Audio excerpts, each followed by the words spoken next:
Hi everyone, today I'm going to read chapter 7 on holes. It's a little bit of a long chapter, so I'm just going to read chapter 7 today, and then on Monday I'll read 8 and 9. Okay, chapter 7. The shovel felt heavy in Stanley's soft, fleshy hands. He tried to jam it into the earth, but the blade banged against the ground and bounced off without making a dent.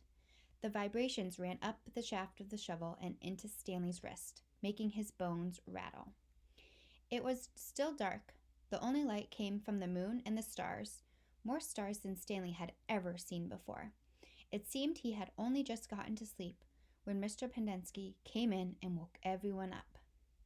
Using all his might, he brought the shovel back down onto the dry lake bed. The force stung his hands but made no impression on the earth. He wondered if he had a defective shovel. He glanced at Zero, about 15 feet away, who scooped out a shovel full of dirt and dumped it on a pile that was already almost a foot tall. For breakfast, they'd been served some kind of lukewarm cereal. The best part was the orange juice. They each got a pint carton. The cereal actually didn't taste too bad, but it had smelled just like his cot. Then they filled their canteens, got their shovels, and were marched out across the lake. Each group was assigned a different area. The shovels were kept in a shed near the showers. They all looked the same to Stanley, although X-Ray had his own special shovel, which no one was allowed to use. X-Ray claimed it was shorter than the others, but if it was only by a fraction of an inch. The shovels were 5 feet long from the tip of the steel blade to the end of the wooden shaft. Stanley's hole would have to be as deep as his shovel, and he'd have to be able to lay the shovel flat across the bottom in any direction. That was why X-Ray wanted the shortest shovel. The lake was so full of holes and mounds that it reminded Stanley of pictures he'd seen of the moon. If you find anything interesting or unusual, Mr. Pendenski had told them, you should report it to either me or Mr. Sir when we come around with the water truck. If the warden likes what you found, you'll get the rest of the day off. What are we supposed to be looking for? Stanley asked him. You're not looking for anything. You're digging to build character. It's just if you find anything, the warden would like to know about it. He glanced helplessly at his shovel. It wasn't defective. He was defective. He noticed a thin crack in the ground. He placed the point of his shovel on top of it, then jumped on the back of the blade with both feet. The shovel sank a few inches into the packed earth. He smiled. For once in his life, it paid to be overweight. He leaned on the shaft and pried up his first shovelful of dirt, then dumped it to the side. Only 10 million more to go, he thought, then placed the shovel back in the crack and jumped on it again. He unearthed several shovelfuls of dirt in this manner before it occurred to him that he was dumping his dirt within the perimeter of his hole. He laid his shovel flat on the ground and marked where the edges of his hole would be. 5 feet was awfully wide. He moved the dirt he'd already dug up past his mark. He took a drink from his canteen. 5 feet would be awfully deep, too. The digging got easier after a while. The ground was hardest at the surface, where the sun had baked a crust about 8 inches deep. Beneath that, the earth was looser. But by the time Stanley broke past the crust, a blister had formed in the middle of his right thumb, and it hurt to hold the shovel. Stanley's great-great-grandfather was named Elia Yelnats. He was born in Latvia. When he was 15 years old, he fell in love with Mara. He didn't know he was Stanley's great-great-grandfather. Mara was 14. She would turn 15 in 2 months, at which time her father had decided she should be married. Elia went to her father to ask for her hand, but so did Igor Barkov, the big farmer. Igor was 57 years old. He had a red nose and fat, puffy cheeks. I will trade you my fattest pig for your daughter. And what have you got? A heart full of love. I'd rather have a fat pig. Desperate, he went to Madame Zeroni, an old Egyptian woman who lived on the edge of town. He had become friends with her, though she was quite a bit older than him. She was even older than Igor. The other boys of the village liked to mud wrestle, but preferred visiting Madame Zeroni and listening to her many stories. Madame Zeroni had dark skin and a very wide mouth. When she looked at you, her eyes seemed to expand, and you felt like she was looking right through you. Elia, what's wrong? She asked before he told her he was upset. She was sitting in a homemade wheelchair. She had no left foot. Her leg stopped at her ankle. I'm in love with Mira Menk, Elia confessed, but Igor has offered to trade his fattest pig for her. I can't compete with that. Good, said Madame Zeroni. You're too young to get married. You've got your whole life ahead of you. But I love Myra. Myra's head is as empty as a flower pot, but she's beautiful. So is a flower pot. Can she push a plow? Can she milk a goat?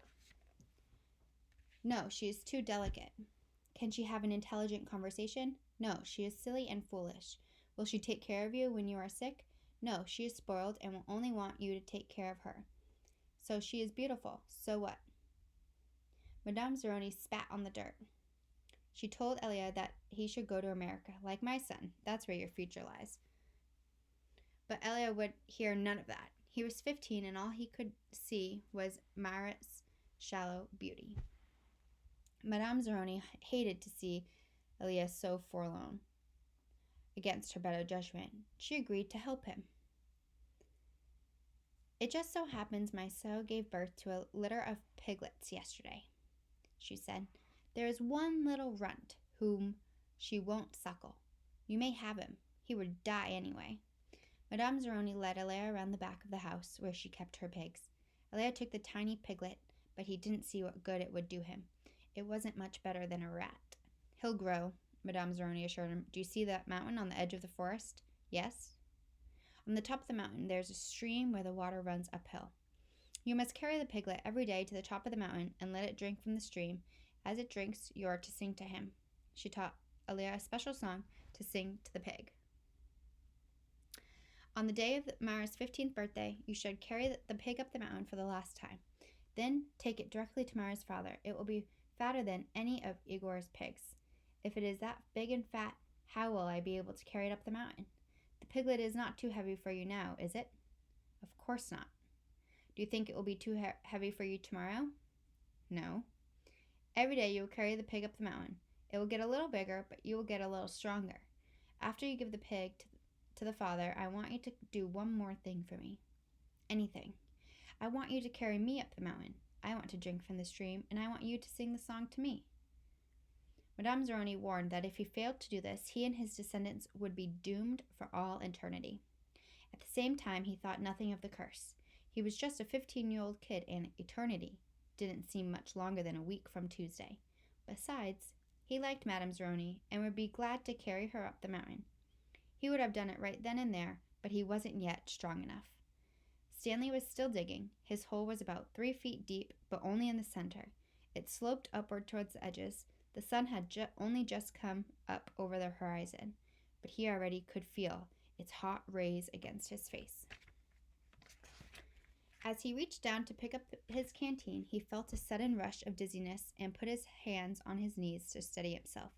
For a moment he was afraid he would throw up, but the moment passed. He drank the last drop of water from his canteen. He had blisters on every finger and one in the center of each palm. Everyone else's holes was a lot deeper than his. He couldn't actually see their holes, but could tell by the size of the dirt piles. He saw a cloud of dust moving across the wasteland and noticed that the other boys had stopped digging and were watching it too. The dirt cloud moved closer, and he could see that it trailed behind a red pickup truck. The truck stopped near where they were digging, and the boys lined up behind it. X-ray in front, 0 at the rear. Stanley got in line behind 0. Mr. Cerf filled each of their canteens from a tank of water in the bed of the pickup. As he took Stanley's canteen from him, he said, "This isn't the Girl Scouts, is it?"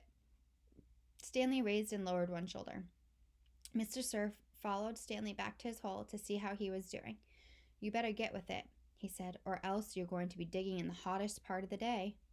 He popped some sunflower seeds into his mouth, removed the shells with his teeth, and spat them into Stanley's hole. Each day, Elia carried the little piglet up the mountain and sang to it as he drank from the stream. As the pig grew fatter, he grew stronger. On the day of Mara's 15th birthday, his pig weighed over 50 stones. Madame Zeroni had told him to carry the pig up the mountain on the day as well. But he didn't want to present himself to her smelling like a pig. Instead, he took a bath. It was his second bath in less than a week. Then he led the pig to Mara's. Igor was there with his pig as well. These are two of the finest pigs I've ever seen, her father said. He was also impressed with him, who seemed to have grown bigger and stronger in the last 2 months. I used to think you were good for nothing but a book reader, he said. But I see now you could be an excellent mud wrestler. May I marry your daughter? Elia boldly asked. First, I must weigh the pigs. Alas, poor Elia should have carried his pig up the mountain one last time. The 2 pigs weighed exactly the same. Stanley's blisters had ripped open and new blisters formed. He kept changing his grip on the shovel to try to avoid the pain. Finally, he removed his cap and held it between the shaft of his shovel and his raw hands. This helped, but digging was harder because the cap would slip and slide. The sun beat down on his unprotected head and neck. Though he tried to convince himself otherwise, he'd been aware for a while that his piles of dirt were too close to his hole. The piles were outside his 5-foot circle, but he could see he was going to run out of room. Still, he pretended otherwise and kept adding more dirt to the piles that he would eventually have to move. The problem was, when the dirt was in the ground, it was compacted. It expanded when it was excavated. The piles were a lot bigger than his hole was deep. It was either now or later. Reluctantly, he climbed up out of his hole and once again dug his shovel into his previously dug dirt. Mara's father got down on his hands and knees and closely examined each pig, tail to snout. Those are 2 of the finest pigs I have ever seen, he said. At last, how am I to decide? I have only one daughter. Why not let her decide? That's preposterous, exclaimed Igor, expelling saliva as he spoke. Mara is just an empty-headed girl, said her father. How can she possibly decide when I, her father, can't? She knows how she feels in her heart. Mara's father rubbed his chin. Then he laughed and said, Why not? He slapped Leah on the back. It doesn't matter to me. A pig is a pig. He summoned his daughter. Elia blushed when Mara entered the room. Good afternoon, she said. She looked at him. You're Leah, right? She asked. Mara, said her father. Elia and Igor have each offered a pig for your hand in marriage. It doesn't matter to me. A pig is a pig, so I will let you make the choice. Whom do you wish to marry? Mara looked confused. You want me to decide? That's right, my blossom, said her father. Gee, I don't know, said Mira. Which pig weighs more? They both weigh the same. Golly, she said. I guess I choose Elia. No, Igor. No, Elia. No, Igor. Oh, I know. I'll think of a number between 1 and 10. I'll marry whoever guesses the closest number. Okay, I'm ready. 10, guessed Igor. Elia said nothing. Elia? Said Mira. What number do you guess? Leah didn't pick a number. Marry Igor, he muttered. You can keep my pig as a wedding present. The next time the water truck came, it was driven by Mr. Penensky, who also brought sacked lunches. Stanley sat with his bag against a pile of dirt and ate. He had a bologna sandwich, potato chips, and a large chocolate chip cookie. How you doing? Said Magnet. Not really good, said Stanley. Well, the first hole's the hardest. Stanley took a long, deep breath. He couldn't afford to dawdle. He was way behind the others, and the sun just kept getting hotter. It wasn't even noon yet, but he didn't know if he had the strength to stand up. He thought about quitting. He wondered what they would do to him. What could they do to him? His clothes were soaked with sweat. In school he had learned that sweating was good for you. It was nature's way of keeping you cool. So why was he so hot? Using his shovel for support, he managed to get to his feet. "Where are we supposed to go to the bathroom?" he asked. Magnet gestured with his arms to the great expanse around them. "Pick a hole, any hole," he said. Stanley staggered across the lake, almost falling over a dirt pile. Behind him, he heard Magnet say, "But first, make sure nothing's living in it." After leaving Mira's house, Elia wandered aimlessly through the town until he found himself down by the wharf. He sat on the edge of a pier and stared down into the cold, black water. He could not understand how she had trouble deciding between him and Igor. He thought she loved him. Even if she didn't love him, couldn't she see what a foul person Igor was? It was like Madame Zeroni had said. Her head was as empty as a flower pot. Some men were gathering on another dock, and he went to see what was going on. A sign read, "Deck hands wanted. Free passage to America."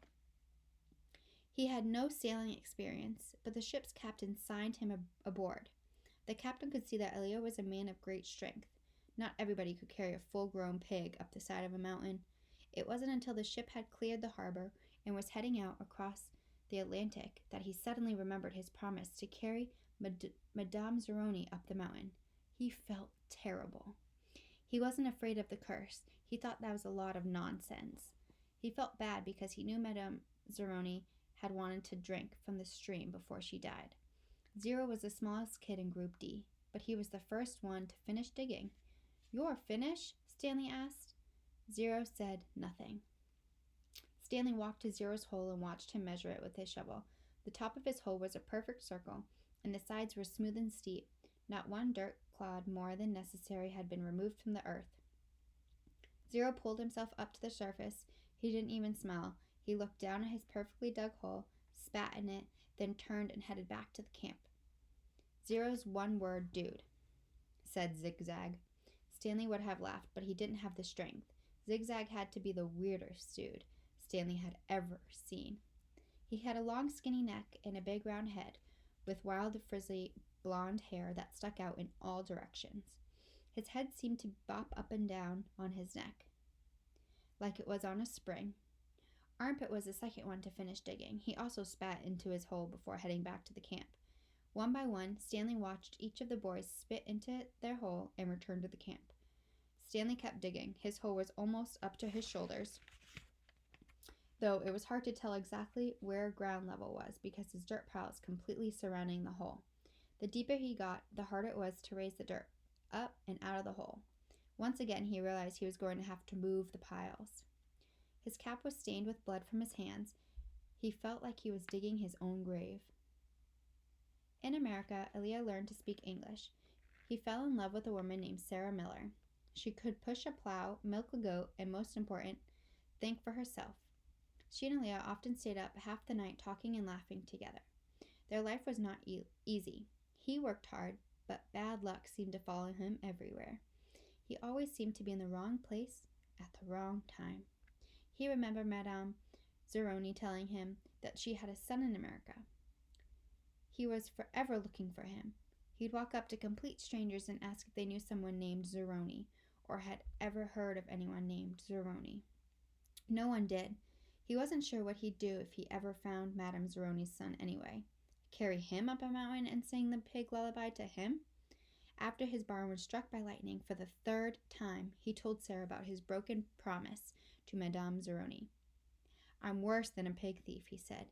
"You should leave me and find someone who isn't cursed." "I'm not leaving you," said Sarah, "but I want you to do one thing for me." "Anything." "Sing me the pig lullaby." He sang it for her. Her eyes sparkled. "That's so pretty. What does it mean?" He tried his best to translate it into English, but it wasn't the same. "It rhymes," he told her. "I could tell," said Sarah. A year later, their child was born. Sarah named him Stanley because she noticed that Stanley was Yelnats spelled backwards. Sarah changed the words of the pig lullaby so that they rhymed, and every night she sang it to little Stanley. If only the woodpecker sighs, the bark on the tree was as soft as the skies, while the wolf waits below, hungry and lonely, crying to the moon, if only, if only. Stanley's hole was as deep as his shovel, but not quite wide enough on the bottom. He grimaced as he sliced off a chunk of dirt, then raised it up and flung it into the pile. He laid his shovel back down the bottom of the hole. To his surprise, it fit. He rotated it and only had to chip off a few chunks of dirt here and there before it could lie flat across his hole in every direction. He heard the water truck approaching and felt a strange sense of pride at being able to show Mr. Sir or Mr. Pendenski that he had dug his first hole. He put his hands on the rim and tried to pull himself up. He couldn't do it. His arms were too weak to lift his heavy body. He used his legs to help, but he just didn't have any strength. He was trapped in his hole. It was almost as funny, but he wasn't in the mood to laugh. "Stanley," he heard Mr. Pendenski's call. Using his shovel, he dug 2 footholes in the hole wall. He climbed out to see Mr. Pendenski walking over to him. "I was afraid you fainted," Mr. Pendenski said. "You wouldn't have been the first." "I'm finished," Stanley said, putting his blood-spotted cap back on his head. "All right," said Mr. Pendenski, raising his hand for a high five, but Stanley ignored it. He didn't have the strength. Mr. Pendenski lowered his hand and looked down at Stanley's hole. "Well done," he said. "You want to ride back?" Stanley shook his head. "I'll walk." Mr. Pendenski climbed back into the truck without filling Stanley's canteen. Stanley waited for him to drive away, then took another look at his hole. He knew it was nothing to be proud of, but he felt proud. He sucked up his last bit of saliva and spat. Okay, so now we're on to chapter 8. So I'll stop there for today. Okay, so you can listen to chapter 7, and then next time I'll read chapter 8.